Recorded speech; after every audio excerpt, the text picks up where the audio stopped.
Hello सभी को इस जोधा की पावन धरा पर मेरा नमस्कार है। मैं सर्वप्रथम गंगा साहब मीणा जी हैं, उनका कल वीडियो देखा था। उन्होंने वीडियो में कहा था कि मैं उस समाज से संबंधित हूं जिस समाज में गेहूं की रोटी तब बनती थी जब कोई रिश्तेदार आता था। मैं उस समाज से बिलोंग करता हूं जिस समाज में हमें फल खाने को तब मिलते थे जब कोई रिश्तेदार फल लेके आता था। तो इस बात को आप मानते हो? क्या है हम इसी से? चलो ठीक है। अगला मेरा पॉइंट आता है कि मैं राजनीति की बात नहीं करूंगा, लेकिन राजनीति हमारे बच्चों का भविष्य तय कर रही है। मैं फिर दोहरान करूंगा, मैं राजनीति की बात नहीं करूंगा, लेकिन राजनीति हमारे बच्चों का भविष्य तय कर रही है। हमारे बच्चों को जो सरकारी नौकरी मिलती थी आज वो निजीकरण में 20,000 की तनख्वाह मिल रही है और वो नौकरी भी नहीं मिल रही है। और मीणा समाज के बच्चे आज शादी की डेट उनकी एक्सपायर हो रही है और हर गांव में रंडवा रहबा की नौबत आ रही है और समाज की या की तरफ कतई ध्यान कौन। पटेलो क्षमा चाहता हूं कछु गलत किया हो तो। अगला पॉइंट मेरा ये रहेगा कि पैदल यात्रा में डीजे चलेगो बंद होएगो। बंद है क्या? जब तो ठीक है, फिर आगे बढ़ता हूं मैं। अगला पॉइंट मेरा है पाखंड, महिलाएं और त्योहार। इसमें मैं ये कहना चाहता हूं कि आगामी पिछले 20 साल पहले 25 साल पहले करवा चौथ को कोई नहीं जानता था। हमारे लोग जॉब लगे बाहर गए, करवा चौथ शुरू करवा दी और उस करवा चौथ ने आज ऐसा रूप धारण कर लिया कि बाजार 10 दिन पहले सज जाते हैं। टीवियों पे आता है कि इस बार लगेगा ऐसा महाभियोग, पति यदि ऐसा गिफ्ट करेगा पत्नी को तो उसको मिलेगा प्यार। टीवी हो या फोन हो, सब जगह करवा चौथ ही करवा चौथ। और हर करवा चौथ पे 10-20 हजार का खर्चा नौकर लोग कर ही देते हैं और इससे वो परेशान भी है। लेकिन देखा देखी में एक भयंकर ओढ़ लगी कि यह समस्या सु समाधान पावा के लिए मौके तो लग को रही हो, बाकी आप खुद सुधार करेंगा। हमारा डोगरी करवा चौथ को जाना ही कोना 70-70 80-80 साल जीगा और ये जत एक नई व्रत कर रही है, इनका पति हार्ट अटैक सु पहला ही मरवा लगा, विधवा रहवा लगी। तो कहीं फायदा हुआ करवा चौथ सु या सु ज्यादा थिएटर पे खर्च करो पढ़ाई पे। मैं चांद का बारे में कहना चाहूं कि चांद है ना जो मुसलमान तो नुखी हमारो है और हिंदू नुखी हमारो है और वो अमेरिका वाला ने जो वहां पर प्रयोगशाला खोल ली। तो मैं यहाँ पे एक शेर मतलब अर्ज करना चाहूंगा कि मुसलमान लोगों से कहना चाहूंगा कि ईद पे तुम्हारा हो गया और करवा चौथ पे मेरा हो गया। ईद पे तुम्हारा हो गया और करवा चौथ पे मेरा हो गया। उस चांद को पता ही नहीं कि जमीन पे मेरा बंटवारा हो गया। उस चांद को पता ही नहीं कि जमीन पे मेरा बंटवारा हो गया।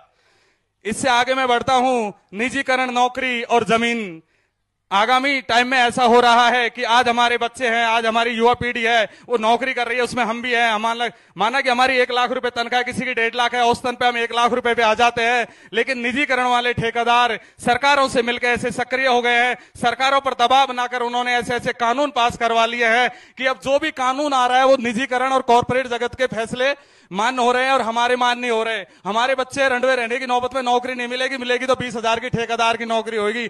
एक आदमी को फोन आया कि भाई साहब आप बहुत सारे ग्रुप चलाते हो, कोई सरकारी पहले तो ये कहा उसने, पहले तो निजीकरण की तारीफ करी मेरे सामने, मैं हकीकत बता रहा हूं, निजीकरण की तारीफ करी, निजीकरण अच्छा है, निजीकरण ऐसा है वैसा है। 1 घंटे बात करने के बाद कहता है कि भाई साहब कोई सरकारी जॉब वाला हो तो लड़का बताना, लड़की की शादी करनी है।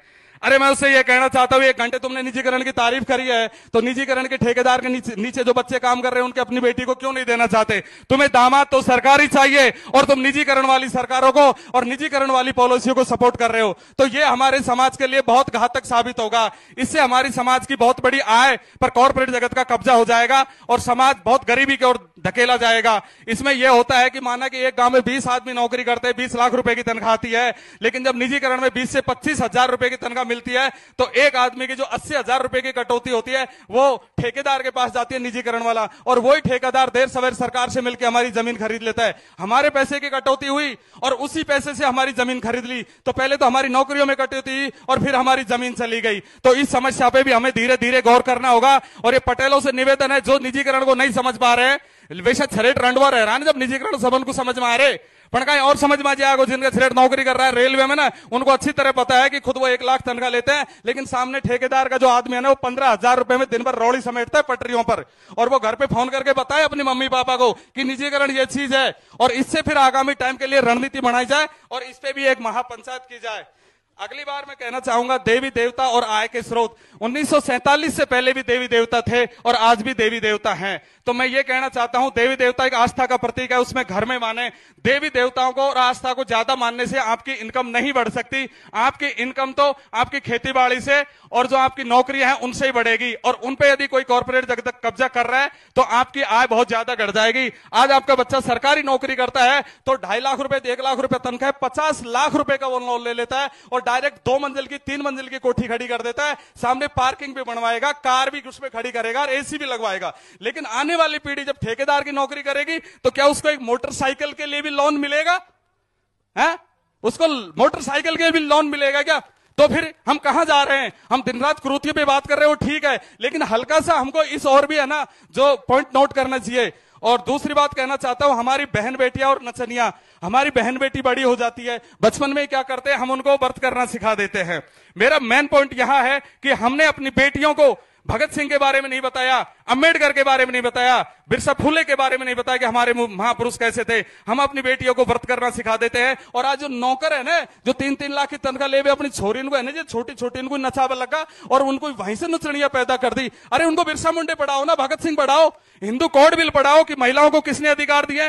यदि हमारी बेटियों को पहले हमने कन्यादान से पहले संविधान पढ़ना सिखा दिया, उनको हमने बिरसा मुंडा और फूले पढ़ना सिखा दिया, अम्बेडकर पढ़ना सिखा दिया, तो हमारी बेटी नचनिया नेमन का एक बहुत बड़ी समाज सुधार बनेंगी। ये मैं वादा कर रहा हूं आपसे। लेकिन इस बात की पहल आपको करनी होगी, नहीं तो आप इतना उस लेवल पे जाके सुधार नहीं कर सकता। बचपन से नाचते हुए 15 साल हो जाते हैं, उसके बाद सुधारना चाहते हो, फिर कोई नहीं सुधरेगा। आप बचपन से ही सुधारने की कोशिश करें। अगला पॉइंट मेरा है समाज के नेता और पाखंड। अभी मैंने विजय बैसला जो बीजेपी के थे, उनका मैंने एक वक्तव्य सुना था, पार्टी विशेष का नाम नहीं ले रहा हूं मैं, तो उन्होंने ये कहा था कि समाज को ये पाखंड बंद कर देना चाहिए। लेकिन मेरे समाज का कोई भी नेता इस बात को नहीं कहता कि हमें पाखंड को बंद कर देना चाहिए। मेरे समाज के तो कथा भागवत वगैरह करवाते, चलते हुए भंडारे में 10 किलो घी का पीपा देकर ना शाम के टाइम लुगाई को पार्षद का ख्वाब दिखेगी, आप तो चुनाव लड़ाना करे, आज फलाना भंडारा में मैं 10 किलो घी का पीपा दिया हो। अरे ये बात तो गलत है ना। तुम समाज सुधारो तो ढंग से सुधारो। दूसरी बात मेरी है, डीजे पे आज के जो युवा कह रहे हैं ना, अरे मैं उनसे कहना चाहता हूं, जब निजीकरण हो रहा था, जब निजीकरण के ठेकेदार सरकार पे प्रेशर बना रहे हो और तुम यहां समाज पे डीजे का प्रेशर बना रहे हो, यार उधर प्रेशर क्यों नहीं बनाते? तुम्हारी नौकरी लगेगी और तुम्हारी समाज में आय बढ़ेगी। तुमने डीजे कर रखा है, वहां तुम्हारी नौकरियों पे कॉर्पोरेट जगत कब्जा कर रहा है, 20,000 की तनख्वाह मिलेगी, उसमें तुम्हारे बच्चों के पेट नहीं भरेंगे क्या? डीजे बना से तुम्हारे बच्चों के पेट भर जाएंगे? तो ये पॉइंट नोटिस है, बार बार डीजे पे बात ना करे, अपने जॉब पे ध्यान दे और आने वाली रणनीति पे ध्यान दे कि वो सरकार तुम्हें गुलाम बनाना चाह रही है, तुम्हारे जल जंगल जमीन खरीदना चाह रही है, तुम्हारी नौकरी छीनना चाह रही है। किसी का पॉइंट नहीं जाता वहां पे। और घर वाला सुखी कहीं करे, नौकरी गोली की करे, ब्याह करे तो करता नहीं, रंडुआ मरांगा। अरे मरेंगा ही रंडुआ, तुम्हारा ध्यान ही डीजे पे है। अगला बात मेरा यह है कि एक आदमी का चेन्नई से फोन आया था, उसने कहा था कि लाइव को बंद करो। 1 मिनट का समय लेना चाहता हूं, लाइव को बंद करो, लाइव को बंद। मैं इसलिए नहीं कहना चाहता लाइव को बंद करना, क्योंकि हमारे अधिकतर लोग साउथ इंडिया से लेकर नॉर्थ इंडिया चारों तरफ नौकरी कर रहे हैं और इस पंचायत को वहां से देख रहे हैं और वहीं से अपने घर वालों से बात कर रहे हैं कि भाया छोरी की सगाई हो गई आपने, अब ये पंचायत का आधार पर फैसला कर लीजिए कि यहाँ पर किसा आपड़ो मतलब मेंटेनेंस करांगा बारात को। तो यदि वो लाइव यहां से देख रहा है तो वो सब चीजों को अपने घर वालों से बात कर रहा है ना। हर आदमी तो पंचायत में नहीं आ सकता, इसलिए अभी फिलहाल में आगामी 6 महीने तक कोई भी पंचायत हो तो उसका लाइव बंद नहीं किया जाए, यह मैं कहना चाह रहा हूं। अगला 2 मिनट और रुक जाओ सर। अगला पॉइंट है 26 जनवरी। आज आजादी के 75 साल बाद भी हम लोग 26 जनवरी का मैं तो नहीं समझ सके कि 26 जनवरी के दिन ही हमारे हित अधिकार लागू हुए थे। यही हमारा भगवान है, यही हमारा स्वर्ग है, क्योंकि 26 जनवरी के दिन से ही हमें पढ़ने लिखने का अधिकार मिला, नौकरियों में अधिकार मिला और उन अधिकारों से हमारी आय बढ़ी और उसी आय से आज हमारे मकान बने, हमारे घर में कार भी लगी और एसी भी लगी और बच्चे IAS तक के बढ़िया तैयारी करके मुखर्जी नगर जैसे नगर में रह रहे हैं। यदि हमारी इतनी बड़ी आय ना होती तो हमारे बच्चे इतने आगे ना होते। अब मैं कहता चाहता हूं कि हमने कुछ संविधान को लेकर जागरूकता शुरू करी है। 45 तहसीलों का ग्रुप हमने बना रखे हैं, साइलेंट मोड में हम काम कर रहे हैं, ज्यादा हम हुल्लड़ नहीं कर रहे।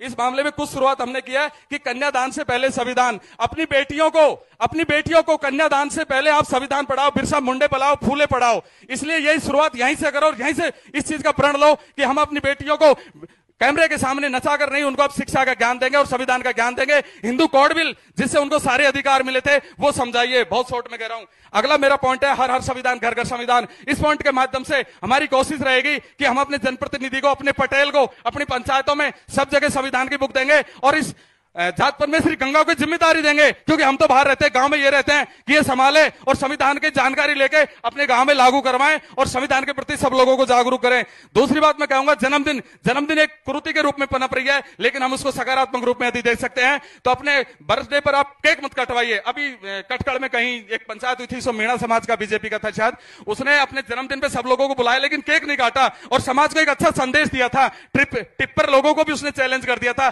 तो ऐसे माहौल की भी हम शुरुआत कर सकते हैं। तो अपने जन्मदिन पर आप संविधान के पाठ करवाइए, सब लोगों को शपथ दिलवाइए कि संविधान के हित और अधिकारों के प्रति हम सब लोग एक रहेंगे और उसके प्रति ज्यादा से ज्यादा जागरूक करेंगे। मकान के गृह प्रवेश पे आदमी क्या करता है कि 4 करोड़ का मकान बना के ऊपर से खर्च कर देता है। तो मकान के गृह प्रवेश पे भी आप संविधान के पाठ करवा सकते हैं और लोगों को संविधान के प्रति जागरूक कर सकते हैं। रिटायरमेंट पार्टी पे मैं यह कहना चाहूंगा कि आदमी जिंदगी भर तक संविधान के दिए हुए हक और अधिकारों से नौकरी करता है और लास्ट में 3 लाख रुपए पाखंड में खर्च करके चला जाता है। अरे संविधान ने तुम्हें नौकरी दी, संविधान ने पढ़ने लिखने का हक दिया, तो अपने रिटायरमेंट पार्टी पे गांव को 3 लाख रुपए अपनी लाइब्रेरी में डोनेशन कर दो ना यार। जरूरी है क्या पाखंड के लिए तुम खर्च करो? तो इसमें भी बहुत कोशिश करनी पड़ेगी। और मैं अंत में यही कहना चाहूंगा कि संविधान ही हमारा भगवान है और संविधान ही हमारा स्वर्ग है। और इस मौके पर जोधा की इस पावन धरा पर मैं इन पंच परमेश्वरी जात गंगा परमेश्वरी के सामने मनीराम पटेल जी और पंच पटेलों को एक संविधान की पुस्तक भेंट करना चाहता हूं, जिसको मैं दिल्ली से लेके आया हूं।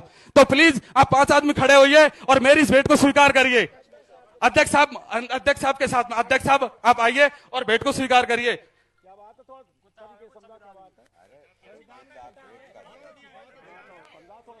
मैं